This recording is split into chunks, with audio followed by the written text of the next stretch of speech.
반가운 분이 몇 분 오셨네요. 우리 심영숙 권사님 멀리 계신데 오늘 남편 모시고 오셨습니다. 또 우리 최소빈 권사님 이렇게 디스크가 좋지 않아서 시술을 했는데 오늘 이렇게 다시 나오셨습니다.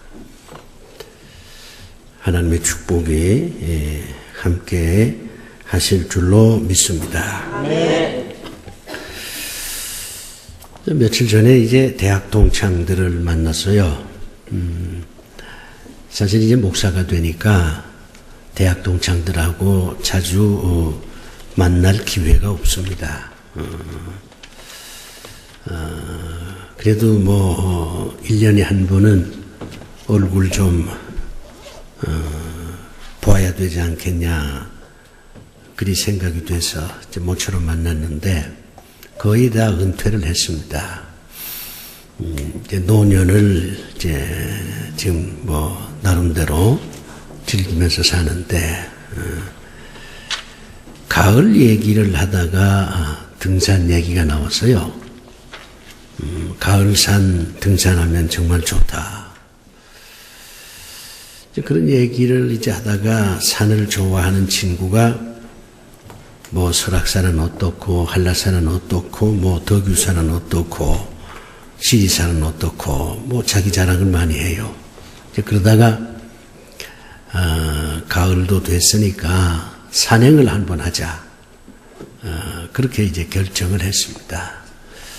어느 산에 갈 것이냐 논의를 하다가 이제 동창 한 사람이 좀 지방에 사니까 지리산을 한번 가보자. 그리 결정을 했어요. 근데 그 다음이 재미가 있어요. 이제 지리산에 가기로 결정을 했는데 한 친구가 하는 얘기가 지리산 가려면 구례로 가야 된다고 그렇게 얘기를 해요. 왜 구례로 가야 되느냐? 거기 화엄사라고 하는 천년 고찰이 있다는 겁니다. 산만 가면 재미없고 화엄사 구경 좀 하고 지리산 올라가면 되지 않냐. 구례로 가자. 그렇게 주장을 해요. 그랬더니 또 한 친구가 아니라고 산청으로 가야 된다 그래요. 왜 산청으로 가야 되냐. 산청이 이제 우리나라 그 약재, 한약재의 집결지거든요. 또 먹거리가 아주 좋다 그래요. 산청 쪽이. 그러니까 등산도 하고 맛있는 것도 먹고 그래야 재미가 있지 않겠냐. 그러니까 산청으로 올라가자. 그렇게 주장을 합니다. 또 한 친구가 그러지 말고 남원으로 올라가자 그래요. 왜 남원이냐? 그 남원으로 올라가는 길이 제일 이제 좀 쉽고 또 남원에는 춘향이가 있지 않냐. 춘향이도 만나보고 지리산 가는 게 좋겠다. 이래가지고 갑로늘방 논쟁이 붙었어요. 나이가 들면 이렇게 앉아서 쓸데없는 시간 보내는 것 같아. 난 가만히 가지도 못할 사람이니까 듣고만 있는데 결국 지리산으로 간다 하는 것만 결정을 했지 어느 쪽으로 가느냐 하는 건 결정을 못했어요. 다음에 한번 또 만나자고. 내가 그 모습을 보면서 생각한 게 있습니다.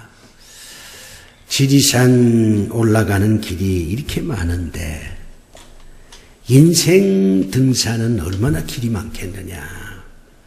인생도 등산하는 거하고 똑같아요. 사실 인생을 어떻게 사느냐 하는 거에 대한 정답은 없습니다.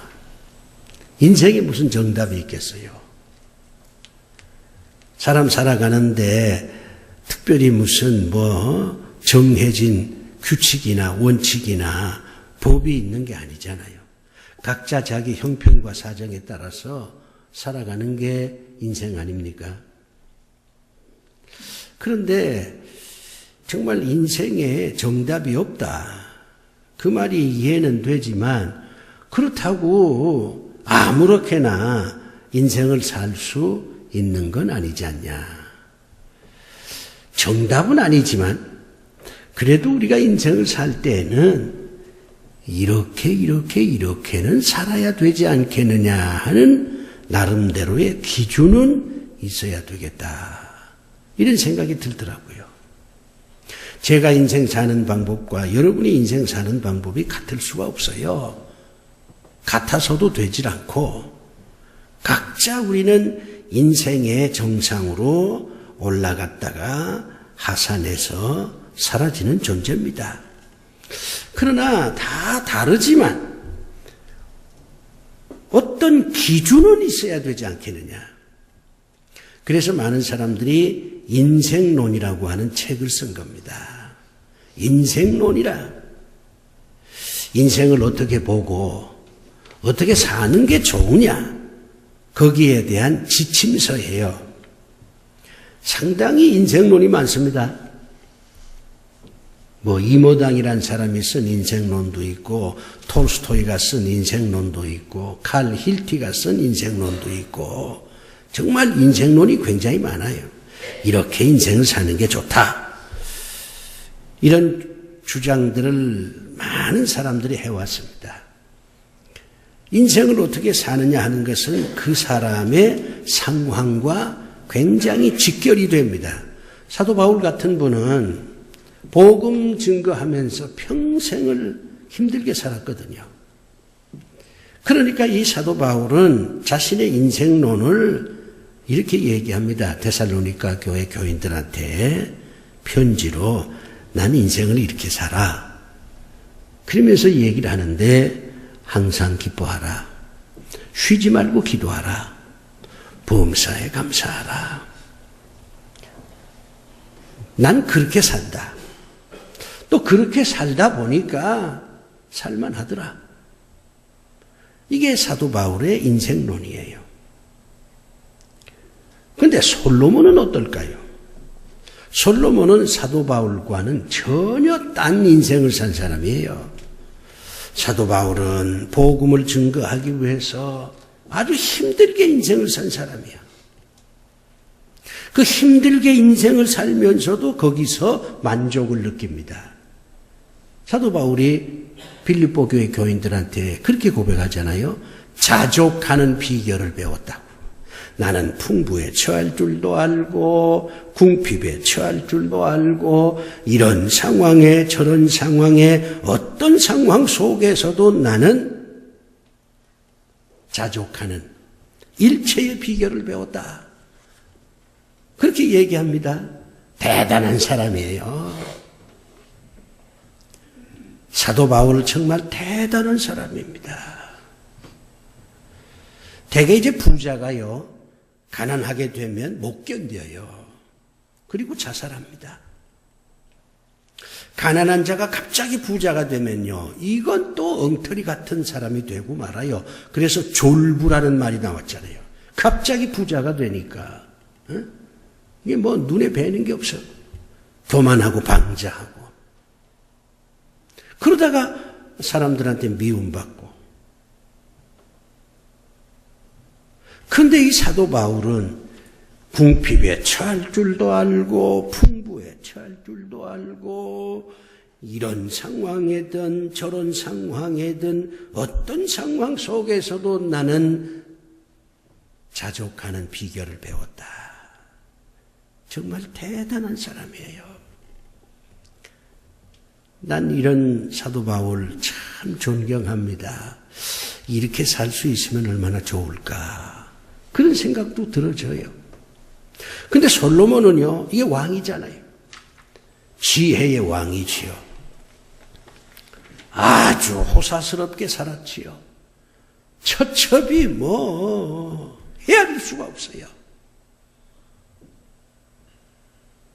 그 유대인 전승에 의하면요, 하도 처첩이 많아가지고는 자식 이름을 다 모른다고 그래요.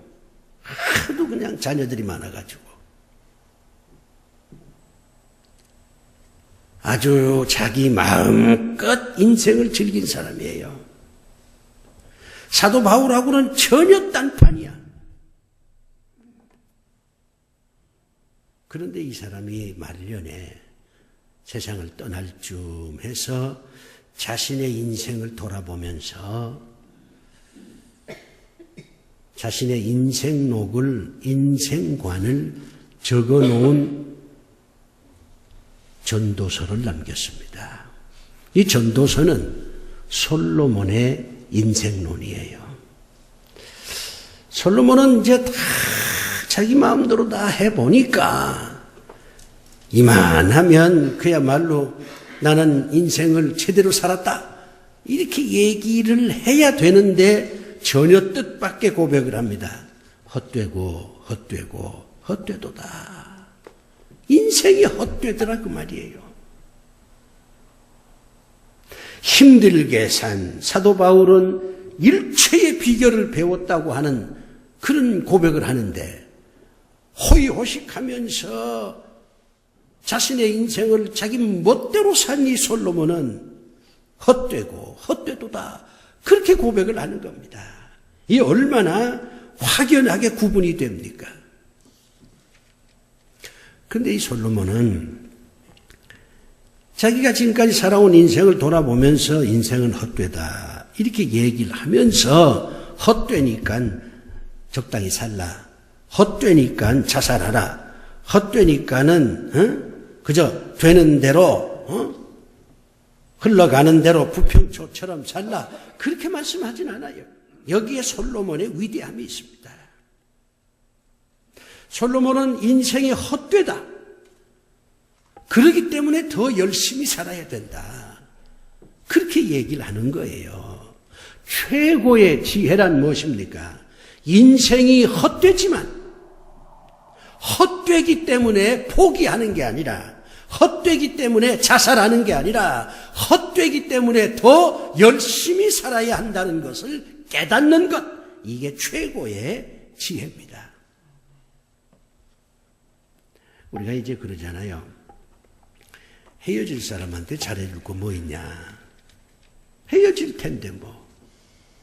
그런데 오히려 반대입니다. 헤어질 사람한테 잘해줘야 돼요.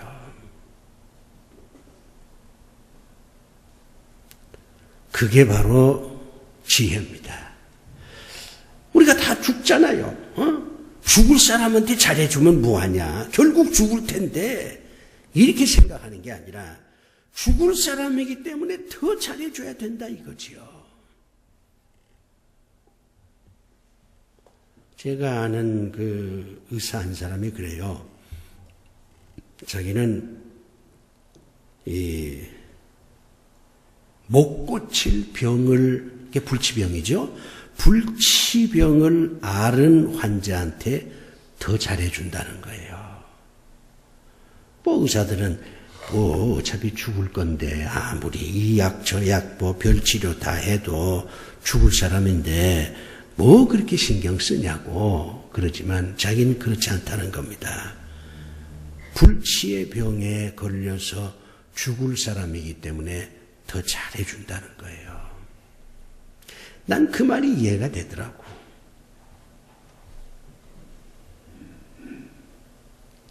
원수니까 고개 돌린다. 아니에요.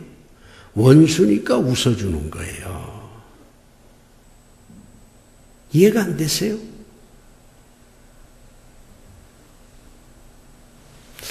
가까운 사람한테는 웃어줄 필요도 없어요. 가까우니까. 솔로몬은 인생이 헛되다.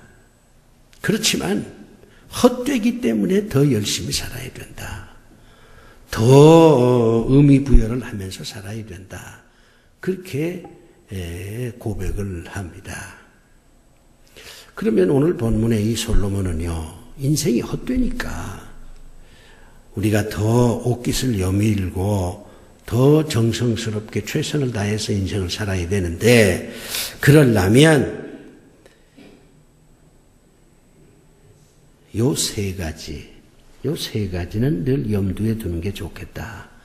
그렇게 지금 고백을 해요. 이거는 하나님께서 솔로몬한테 깨우쳐 준 지혜지요. 허무한 인생을 사는 지혜가 뭐예요? 이런들 롯더리 저런들 롯더리 그러면서 뭐 그냥 막 흘러가는 대로 그냥 살다가 죽는 겁니까? 그건 아니잖아요. 허무한 인생을 사는 지혜, 하나님께서 솔로몬을 통해서 고백하게 한 그 지혜, 이 세 가지를 제가 오늘 여러분에게 전해드리려고 합니다. 여러분들도 인생이 뭐 허무하다고 자꾸 불평하고 뭐 이리 사나 저리 사나 뭐 인생이 뭐 대단한 거냐 그렇게 말씀하지 마시고 여러분이 다 하나님 믿는 사람들이잖아요. 그러니까 허무한 인생이기 때문에 더 치열하게 살아야 되겠다 이렇게 생각을 하시고 오늘 하나님께서 여러분에게 주시는 이 귀한 말씀에 귀를 기울이시기 바랍니다. 첫 번째로 하나님이 이렇게 말씀해요. 나누어 주는 삶을 살라. 오늘 본문 보면요, 아주 멋있는 표현이 있어요. 너는 내 떡을 물 위에 던지라. 여러 날 후에 도로 찾으리라. 나누어 주라 그 말이에요.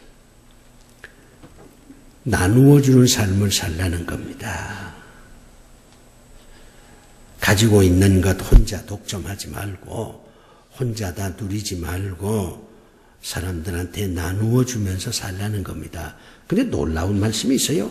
나누어 주는데 한 사람에게만 나누어 주면 안 된다는 거예요. 7사람이나 8사람한테 나누어 주면서 살라는 겁니다. 왜 그런 줄 아세요? 우리 주변에 보면 그저 남편에게만 모든 걸 나누어 주는 사람이 있어요. 내가 남편을 사랑하니까 나 모든 걸 남편한테 다 쏟아바치겠다. 이건 대단한 착각입니다. 이게 무지예요. 왜 그런지 아세요? 내 모든 걸 남편한테 쏟았는데 그 남편이 교통사고 죽었어. 그러면 못 살아요. 못 삽니다. 나의 모든 걸 쏟아 바친 남편이 평생 나와 더불어 함께 살아주는 그 사람이 될 수가 없어요. 어떤 어머니는 자식한테 모든 걸 쏟아. 근데 그 자식이 나중에 등을 돌리면 못 견디는 거예요. 자기하고 마음에 맞는 사람한테만 모든 걸 쏟아. 근데 그 친구가 배신하면 어떻게 사실라고? 내가 모든 걸 쏟은 그 사람이 등을 돌릴 수 있다는 걸 깨달아야 돼요. 그러니까 7, 8명한테 나누어 주는 겁니다. 그러면 내가 나누어 준 그 7, 8명 가운데는 나를 배신하는 사람도 있을 것이고 등 돌리는 사람도 있을 것이고 욕하는 사람도 있을 것이고 내가 어려운 처지에 있을 때 도와주지 않는 그런 사람도 있겠지만은 7, 8명한테 논아줬으니까 그 중에 2명이라도 1명이라도 내가 어려울 땐 날 도와줄 거 아니에요. 그래서 7, 8명에게 나누어 주라. 그렇게 하나님께서 말씀을 하시는 겁니다. 이건 우리가 알고 있는 지혜하고는 전혀 딴판이잖아요. 한 사람한테 모든 걸 쏟는 것은 어리석음이에요. 무지입니다. 인생의 실상을 모르는 데서 생겨나는 현상이에요. 여러분은 절대로 한 사람한테 모든 걸 쏟아서는 안 됩니다. 그걸 나누세요. 7명, 8명, 9명, 10명 나누어 놓으면, 나누어서 베풀어 주면 그 중에 뭐 이런 사람도 있고 저런 사람도 있겠지만은 그래도 7, 8명, 9명, 10명 나누어 주었으니까 여러분이 어려울 때에 그 가운데 2, 3사람이라도 여러분한테 와서 여러분 도와줄 거 아니겠습니까? 이게 첫 번째 지혜입니다. 허무한 인생을 사는 첫 번째 지혜예요. 두 번째입니다. 주변 상황을 잘 살펴보긴 하되 상황에 얽매여서 그냥 머뭇머뭇거리는 그런 인생은 살지 말라. 결단을 해서 행동으로 옮기는 삶을 살라. 그런 얘기예요. 제가 이제 어렸을 때 바닷가에서 자랐거든요. 이제 바람이 좀 이렇게 불어요. 그러면 오늘은 이제 어부들이 고기잡이 안 갔을 것이다. 이렇게 생각을 합니다. 바람이 부니까. 그래서 이제 혼자 바닷가에 가 앉아 보면 이상하게도 그 고기 잡는 분들이 바다에서 배를 타고 왔다 갔다 하고 고기 잡아요. 그게 물어봐. 이렇게 바람 부는 날에 고기 잡으러 갔다가 이게 잘못되면 어떡하시려고 이런 날씨에 고기 잡으러 나옵니까? 이렇게 물어보면 어부들이요, 괜찮아. 이 정도는 괜찮아. 그렇게 얘기하는 분도 있고, 이런 날이 고기 더 많이 잡을 수 있어. 그렇게 대답하는 분도 있고, 어떤 분은 비가 오면 비 때문에 바다에 못 가고, 바람 불면 바람 불어서 바다에 못 가고, 눈이 오면 눈이 와서 바다에 못 가고, 머리 아프면 머리 아프다고 바닷가에 못 가고, 누가 오면 누가 왔다고 고기 잡으러 못 가고, 그러면 어떻게 먹고 사니?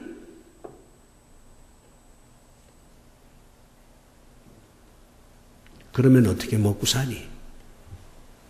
그렇게 말씀하시더라고. 내가 거기서 깨달은 게 있어요. 인생은 모험입니다.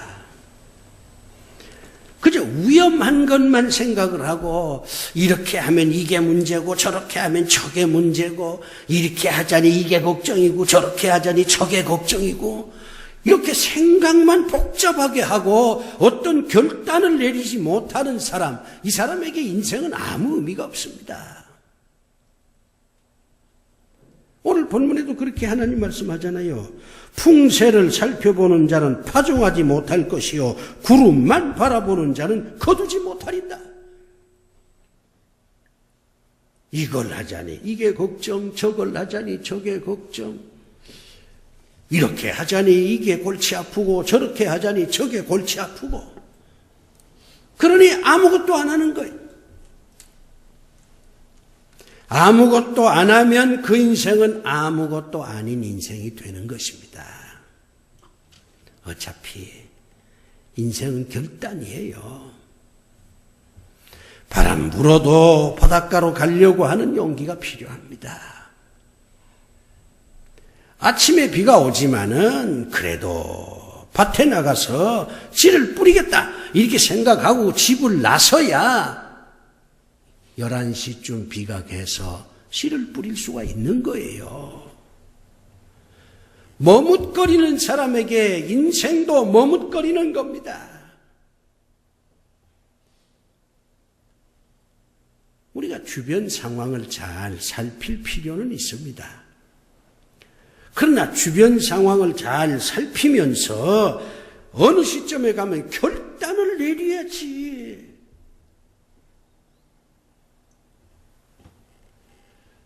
왜 그렇게 겁이 많으세요? 그래서 뭘 얻으시려고? 왜 그렇게 계산이 복잡합니까? 해야 할 일이라면 하는 거지요. 가야 할 곳이라면 떠나야지요. 그래야 우리는 인생을 제대로 살 수가 있습니다.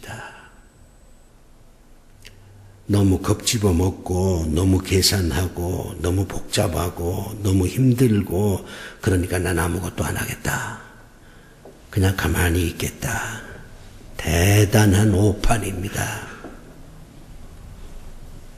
여러분 그렇게 하지 마세요. 결단을 내리세요.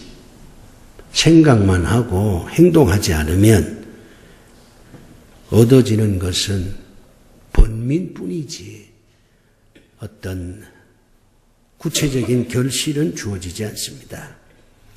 그 다음에 세 번째입니다. 하나님께서 이렇게 말씀해요.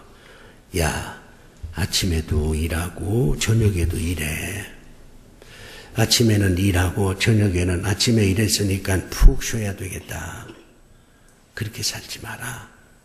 아침에도 일하고 저녁에도 일하고 근면하게 노동하면서 열심으로 일하면서 살라.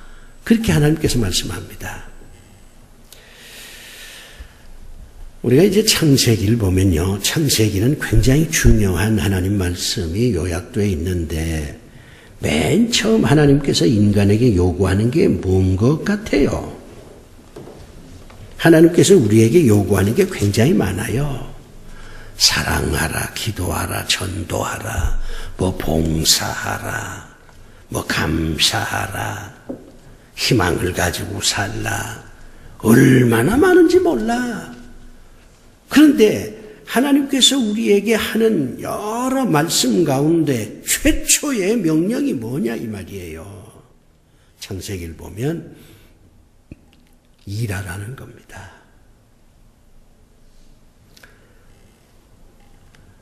일이 사랑보다 먼저입니다. 일이 기도보다 먼저예요. 일이 전도보다 먼저입니다. 여기서 일이라고 하는 건 생존을 위한 일입니다. 일단 사람이 살아야 사랑도 하고 기도도 하고 전도도 하고 뭣도 하지. 사람이 죽어버리면 생존이 불가능하면 그 다음에 뭘 하겠어요? 근데 우리는 이 생존을 위한 일은 하나만 가지고 하면 대단히 위험합니다. 그 일이 잘 되면 다행인데 그 일이 잘 되지 않으면 완전히 인생이 망가지잖아요. 그러니까 자격증 같은 걸 두세 개 가지고 있는 게 훨씬 유리합니다. 교사 자격증 가져서 교편생활 하다가 무슨 일이 생겨가지고 교편생활 못하게 돼서 그러면 어떻게 해요? 다행히 보일러 자격증이 있어. 그러면 보일러 자격증 가지고 어느 빌딩에 보일러 전문가로 취직을 할 수 있잖아요. 이게 안 되면 이것으로 내가 인생을 산다. 이런 게 있어야지. 오로지 요거 하나에만 매달려서 직업 하나 그것만 매달려서 그게 잘못되면 완전히 인생 자체가 망가져버리는 그런 어리석음을 보면은 안 돼요. 지금까지 우리 목사들은 목사만 해야 됩니다. 그리고 목사가 다른 일을 하게 되면 그 목회에 연장되는 것만 할 수 있었어요. 예를 들면 저같이 목회도 하고 신학대학에서 가르치기도 하고 이거는 가능합니다. 다른 대학에서는 못 가르쳐요. 신학대학에서만 가르칠 수 있어요. 서로 연결되어 있으니까. 근데 지금 법을 바뀌었어요. 제가 바뀌었어요. 왜? 지금 목사님들이 얼마나 힘든데 시골 가면 정말 이거 기초생활수급자만도 못해요. 그러니까 이제부터 목사들도 두 가지 직업을 갖게 만들라. 법을 고쳤어요, 작년에. 그러니까 이제는 공무원 생활을 하면서 주일날 예배드리게 됐어요. 직장 생활하면서 주일날 사람들 모아놓고 예배드리게 돼서 두 가지 직업을 갖게 만든 거예요. 그래서 요즘 카페 교회도 생기고 도서관 교회도 생기고 그러는 겁니다.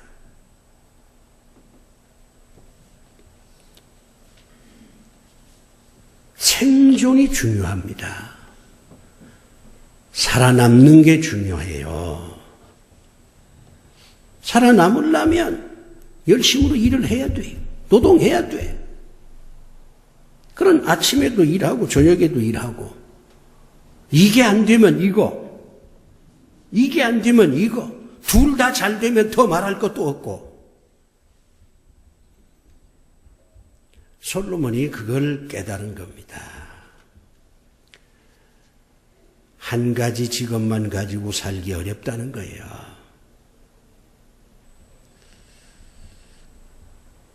옛날에는 직장생활 한 번 하면 정년까지 충분히 갔잖아요. 근데 지금은 100세 시대야. 60에 요즘 이제 정년이 많이 연장돼서 대기업도 거의 60까지 정년하는데 아직도 20, 30년 더 살아야 되잖아. 그러니까 직장 그만두고 다른 일도 할 수 있어야 돼요. 그래야 우리가 살아남으니까. 솔로몬이 그걸 이미 벌써 그 시대에 깨닫고 오늘 이런 말씀을 우리에게 주시는 것입니다. 여러분 열심히 일하세요. 일을 해야 건강해지고 일을 해야 살아남을 수 있습니다. 일이 안 되면 저 일하고 때에 따라서는 두 가지 일을 같이 하십시오. 한 가지 일만 열심히 하는 건 이제는 시대착오적인 발상입니다. 사랑하는 교회 여러분, 하나님은 여러분들이 허무한 인생을 살지만 그 허무 속에 꽃 같은 인생을 살기를 원하고 계십니다. 연꽃을 보면 그거 알 수 있잖아요. 지저분한 데서 자라지만 꽃이 얼마나 아름답습니까? 허무하다고 될 대로 되라. 이대로 살다가 죽으면 그만이지. 이런 소극적인 생각하지 마시고 허무하니까 더 치열하게 살겠다. 허무하니까 더 내가 보람있게 살겠다. 이런 긍정적이고 적극적인 생각을 갖고 사시는 분들이 되시기를 바랍니다. 네. 기도합시다. 아버지 하나님, 허무하니까 더 열심히 살길 원합니다. 오늘 하나님께서 나누어 주라, 결단해서 행동하라, 그리고 항상 이것이 안 되면 저것을 해야 되겠다고 하는 그런 지혜로운 생각을 가지고 열심히 노동하며 살라. 그러면 허무한 가운데서도 아름다운 인생을 살 수 있을 것이다. 그리 말씀을 하십니다. 우리가 그렇게 살기를 원합니다. 그렇게 살 수 있도록 저희를 도와 주시옵소서. 예수 그리스도 이름으로 기도드리옵나이다. 아멘.